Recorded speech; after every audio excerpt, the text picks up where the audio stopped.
my beloved Boss Mike Cervera. Pantaleon Alvarez, kinanta ng sariling anak, mga kababayan. Sariling anak ko ito mga kababayan Hindi po ibang tao. Panoorin nyo. Pasok! Para kay Jen, yung girlfriend ni Papa, ni Kong Bebon.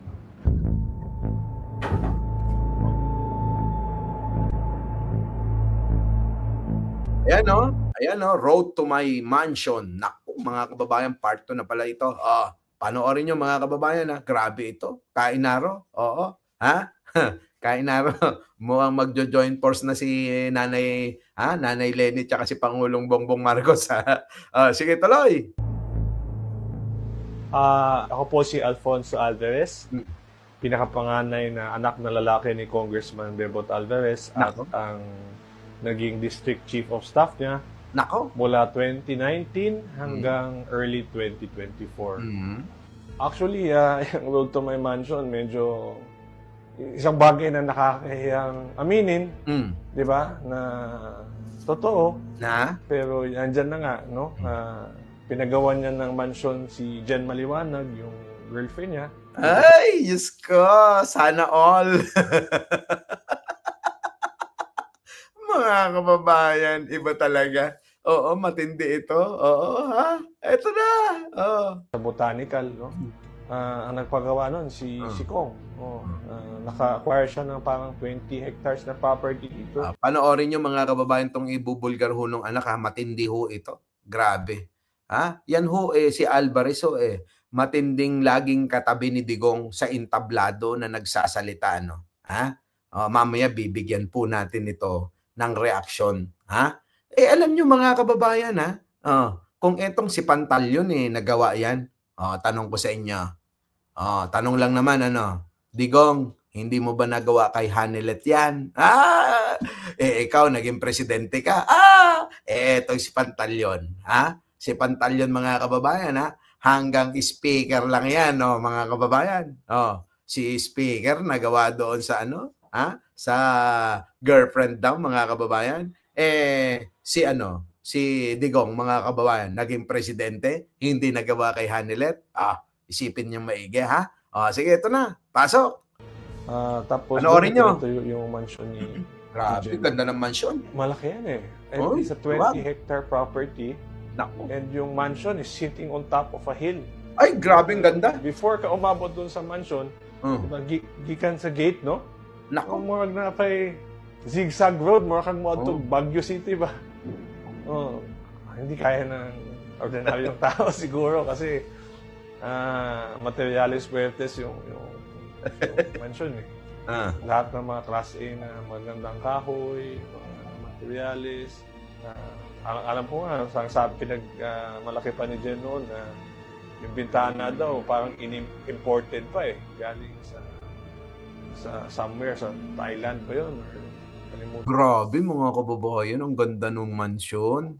Matindi ho. Matindi mga kababayan. Grabe si Pantaleon 'di ba? Ang ganda. Ektarya pa yung nasasakupan ng mansyon. Ay nako, sarap buhay. At eto pa nasa ibabaw pa ng ng bundok overlooking 'yun mga kababayan. Nai-imagine ko na kung may ganun ka mga kababayan, siguro si Pantaleon makakarami talaga. Habang umaarya si Pantaleon dyan, mga kababayan, sa palagay ninyo. Ang view, mga kababayan, imagine nyo ho yun. Sigurado yan. Sige, tuloy. Kasi, I think 20 hectares yun. Tapos, yung buong 20 hectares na yun, na palibutan ng concrete perimeter wall. Medyo magastos sigurong ipapaderan mo yung 20 hectares. Kalsada pa, pinakoncrete mula sa baba, sa highway, paakyat dito sa mansion mismo. Grabe. Pero, alam ko, pera ng government yung yung ginamit pa, yung mula sa baba paakyat doon sa bahay niya. Sinabihan niya yung contractor, idiretso na doon sa bahay niya yung kalsada. yung road to my mansion. Grabe no mga kababayan, no, matindi no. Oo, pati kalsada mga kababayan, no, pansarili lang. Grabe, anak ho ito ha mga kababayan. Anak ho itong nagsasalita. Kaya mga kababayan baka sa susunod si Aling Buday na ho yung magsasalita. ay, Aling Buday, pag tumakbo kang presidente, magsalita ka rin tungkol kay Digong. Baka sakaling manalo ka. Ano? Ito na, tuloy. Totoo yan. Kasi nagpagawa naman talaga, makita naman natin ng kalsada mula sa highway, papunta doon sa gate mansion. Pagkatapos sa gate sa mansion, naputol. Talagang ginawa yung kalsada na yun para doon sa pinatayo niyang mansion kay Jen. Ay, basta ang sa akin lang, no, yung road to my mansion na yan, kami magkakapatid, pamilya namin, wala kaming kinalaman dyan. Na kami, no, ako, mga kapatid ko, may kanya-kanya kaming tirahan. Ayaw. Yung road to my mansion na yan, ginawa talaga yan para kay Jen. Grabe no mga kababayan. Ang hirap ng pangalang Jen. Ano? Jen daw. Tuloy. Yung girlfriend ni Papa, ni Mong Bebo. Yan maganda din ba? yung question na mystery na kahit ako hindi ko alam. Sa pagkakaalam ko, no, wala naman siyang malaking negosyo na kaya siguro magpatayo ng ganyang kalaking propiedad or mansion. Naku mga kababayan, ito matinding sinabi. Bilang anak ho mga kababayan, syempre alam nitong anak kung ano yung whereabouts at saka kung ano-ano pang mga ginagawa ng tatay niya. Pero mga kababayan, matindi. Ang sabi ho mga kababayan wala akong alam na negosyo yung tatay ko.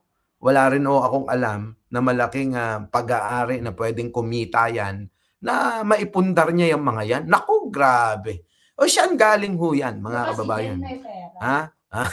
Alangan naman ho yung Jen ho ang bumuhay kay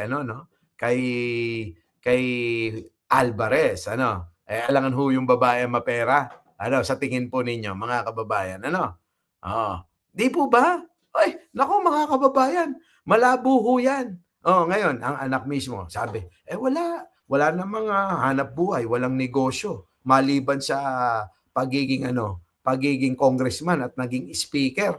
Grabe, matindi. Ito na. Pero yung property dyan, no, total, nasabit na nga lang din naman pati yung mga pangalan namin. Wala po kaming kinalaman dyan, hindi po kami nakatira dyan, at never po kaming tumira dyan. Meron po kaming mga sarili-sariling bahay na inuwian. Yun nga po yung nakapagtaka Alam ko, wala naman talaga siyang negosyo si Papa sa kanya. Hindi ko rin alam kung paano siya nakapagpatayo ng ganyan. Hindi ko alam, honestly, kung paano nakapagpatayo si Kuwong ng ganyang klaseng mansyon. Dahil sa pagkakaalam ko, wala naman siyang ganyang kalaking negosyo. Ako, hindi ako familiar sa kung ano yung mga properties niya. No? Pero alam ko, madami siyang napundar sa Siargao.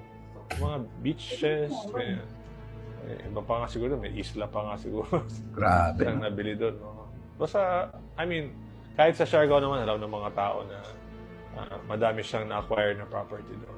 Alam ko, Samal meron din pati sa Davao City. Yung sa may parang bundok, yung parang, sa shrine, sa shrine. Mahilig sa bundok itong si Alvarez, Kahit pala doon sa Davao, merong pag-aari, mga kababayan. Tindi, no? Daming pera, mga kababayan. Daming pera. Sige, tuloy. May na-acquire, lalo ng mga na-acquire niyan during speaker. Abot ang bilyon, no? Most likely. Pero bilyon mga kababayan ang halaga. Bilyon ang halaga. Antindi. Lang, 'di ba? Nakapangalan sa mga dami mga corporation, dami corporation. Pagkakaalam ko. Pero ang alam ko, yung ibang property niya parang pinapapangalan ata niya kay Jen. Grabe no mga kababayan, Pinangalan na ho doon sa kanyang jowa, mga kababayan. tindi ni ano no, ni Mang Kanor din. Ay, naku. Laglagan na ito mga kababayan. Ito pinakamasakit. Bakit kanyo mga kababayan? Bakit kanyo? Yan na ito pinakamasakit. Biruin ninyo, anak mismo yung nagbubulgar. Di po ba? Anak mismo yung nagbubulgar eh. Hindi ho ibang tao. Hindi ho vlogger. Hindi ho kalaban sa politika. Mga kababayan, di ba? Kasi nadadawin sila. Eto yan mga kababayan. Ngayon, ang tanong.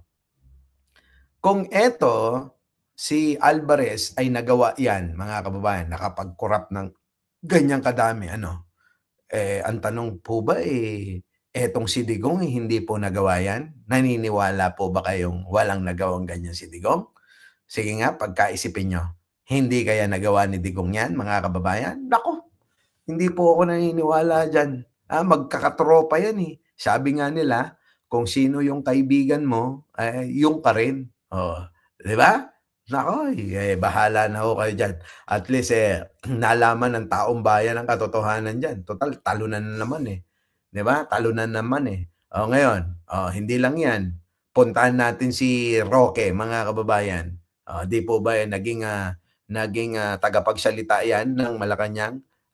Ano yan? May bitterness akong nararamdaman. Kasama na rin yun, syempre. Malay mo, yung bang para sa mga anak, napupunta na lang doon sa jowa. Kaya siguro din, nagkabulgaran na. O maaaring ito, nagkakaroon na ng mga kasuhan o bulgaran. Kaya isinisafe na rin nila yung sarili nila. Pwede rin ganon, baka mamaya madamay itong mga anak sa katarantaduhan ng ama. Di po ba? Kaya mas maigi, total naman, ikaw naman yan ang pinili mo, di ikaw, solohin mo. Huwag mo kaming idamay dyan sa kalokohan mo. Di po ba? Grabe, no? Mga kababayan, matindi. Our beloved Boss Mike Cervera.